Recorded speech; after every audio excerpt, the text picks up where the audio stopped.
बहुत समय पहले की बात है। एक कोपा नाम के गांव में करण नाम का गरीब किसान रहता था। उनके घर में उनकी पत्नी मीरा और उनके 8 साल का लड़का एक साथ रहते थे। करण को सिर्फ खेती में काम करने आता था। उसके अलावा उसने कोई और काम नहीं सीख पाया था। सही समय पर बारिश न होने की करना से उसके खेत में फसल ही नहीं होती थी, जिसके कारण घर चलाना बहुत कठिन हो गया था। सुनिए जी, आज तो घर में बिल्कुल भी कुछ खाने की नहीं है। मुझे तो कुछ समझ नहीं आ रहा कि अब मैं क्या करूं। अरे मीरा, तुम चिंता मत करो, आज मैं कुछ करता हूँ। बस इतना कहकर करण घर से चला जाता है। रास्ते में बोलता है, हे भगवान जी, यह कैसा समय आ गया है प्रभु। मेरे घर में खाने का एक दाना तक नहीं है। चलो, मैं और मेरी मीरा तो भूखे पेट रह लेंगे, लेकिन मेरे बेटे का क्या होगा। मैंने तो केवल खेत में काम करना सीखा है, लेकिन उसमें भी पानी सही समय पर ना होने की वजह से खेत में फसल कुछ भी नहीं हुई। अब मेरे पास जमींदार से उधारी पैसे लेने के अलावा कोई तीसरा रास्ता नहीं है। करण अपने गांव के सेठ के पास जाता है। सेठ मोहन लाल बहुत शातिर और चालाक किस्म का इंसान था, जो हमेशा हर किसी को बेईमानी से लूटने के बारे में सोचता रहता था। अरे आओ करण भैया, और बताओ कैसे आना हुआ है। क्या बताऊं सेठ जी, बहुत खराब समय से गुजर रहा हूं। देखिए ना, अब पानी समय से ना होने पर खेत की सारी फसलें बर्बाद हो चुकी हैं। घर में खाने का एक दाना भी नहीं है, इसलिए आपसे कुछ पैसे उधार लेने आया हूं। अरे हाँ भैया, बोलो कितने पैसा चाहिए आपको। ऐसे समय में हम नहीं मदद करेंगे तो और कौन करेगा। बोलो बोलो, कितने पैसे दे दूं। आपका बहुत बहुत धन्यवाद सेठ जी, लेकिन मैं ज्यादा पैसा उधार नहीं लेना चाहता, इसलिए आप ऐसा करें कि 1200 रुपये दे दीजिए। अरे भैया, ये कैसन बात कर रहे हो। भला 3 से 1200 रुपये तो लो। क्या पता आगे चल के कब बारिश होगी और कब समय बदले।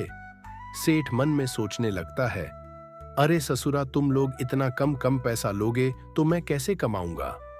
ज्यादा लोगे तभी है ना, हमें ज्यादा ब्याज से पैसा मिलेगा।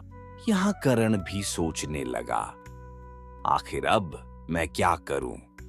वैसे ये कह तो ठीक ही रहे हैं, पता नहीं कब भगवान जी की हम जैसों पर दया होगी। एक काम करता हूं, 13,000 ले लेता हूं। अच्छा ठीक है, तो सेठ भाई 13,000 पे कितना तक ब्याज लेंगे आप। देखो करण भैया, 13,000 के 3% प्रति महीना।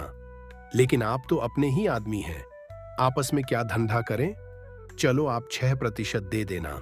हे भगवान जी, 6% प्रति महीना तो हमारे लिए बहुत ही ज्यादा ब्याज लाग रहा है। ले तो लेंगे, लेकिन चुकाएंगे कैसे। अगर नहीं लूंगा तो मेरा बेटा अभिषेक भूखा ही रहेगा। चलो ले ही लेता हूं, अगर भगवान जी की यही मर्जी है तो यही सही। अरे करण भैया का हुआ क्या सोच रहे हैं, ब्याज के बारे में तो नहीं सोच रहे हैं। हाँ सेठ भाई, इतना ब्याज कैसे। अरे कौन हो, चिंता की बात नहीं है।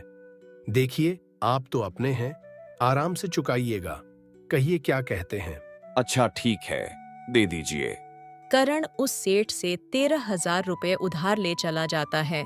चलो अब जल्दी जल्दी बाजार से खाने का कुछ राशन लेता हूँ और अभिषेक के लिए कुछ अच्छा खाने को ले लेता हूँ। आज मेरा बेटा तो खुश हो जाएगा।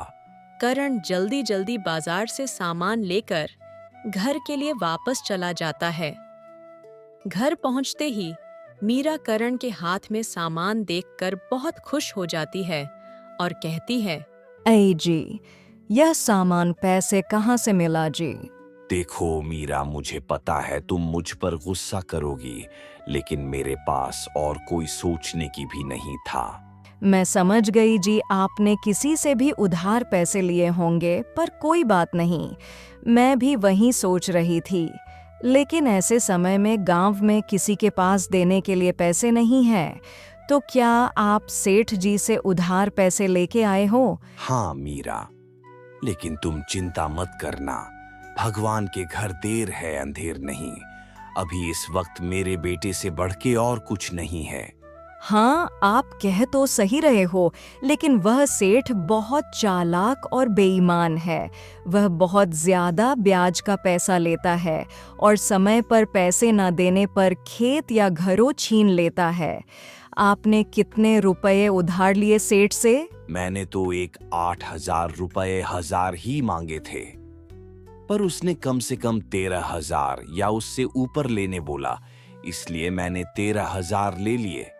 सुनो ना मीरा, अब मेरे बेटे के आने का टाइम हो गया है। मैंने यह कुछ सामान लाया है, जल्दी जाओ, सबके लिए कुछ अच्छा खाना सा बना दो। जी, आज तो मेरा बेटा अभिषेक खुश हो जाएगा। इतना ही कहकर कि मीरा रसोई में चली जाती है। मीरा ने बहुत ही स्वादिष्ट खाना बनाती है। खाने की खुशबू पूरे घरों में महक रही थी। वाह, मीरा तो अपने बेटे की मनपसंद रसियाओ बना रही हो। शाम में अभिषेक घर आ जाता है। अपना मनपसंद खाना देखकर वो बहुत खुश हो जाता है। बड़े दिनों बाद करण के परिवार में आज सभी के चेहरे पर खुशी थी। माँ, आज तो खाना तो बहुत बहुत ज्यादा अच्छा था। आज तो सच में माँ, मजा आ गया। अच्छा पापा जी, मेरा दोस्त राम ने आज मुझे बुलाया है। कह रहा था कि आज वह मुझे अपने पापा जी से मिलवाने वाला है, इसीलिए मैं वहां जा रहा हूँ। 2-3 घंटे में वापस आ जाऊंगा। ठीक है बेटा, जाओ, लेकिन संभल के जाना और घर संभल के आना, ठीक है बेटा? हाँ पापा जी, आप चिंता मत करो, मैं अच्छे से जाऊंगा और अच्छे से घर आऊंगा। इतना कहकर के अभिषेक घर से निकल जाता है। भगवान जी, मैं जानता हूँ कि हमारे खेतों में थोड़ा भी फसल नहीं हुआ है और मेरे पापा जी सिर्फ मेरे लिए पैसों का बेवास्ता किए हैं। भगवान जी, कृपया कुछ ऐसा कीजिए कि मैं अपने माता पिता की चिंता दूर कर सकूं। अभिषेक भगवान से प्रार्थना करते हुए अपने दोस्त राम के घर पहुंचा। दरवाजे पर उसका दोस्त उसका इंतजार कर रहा था।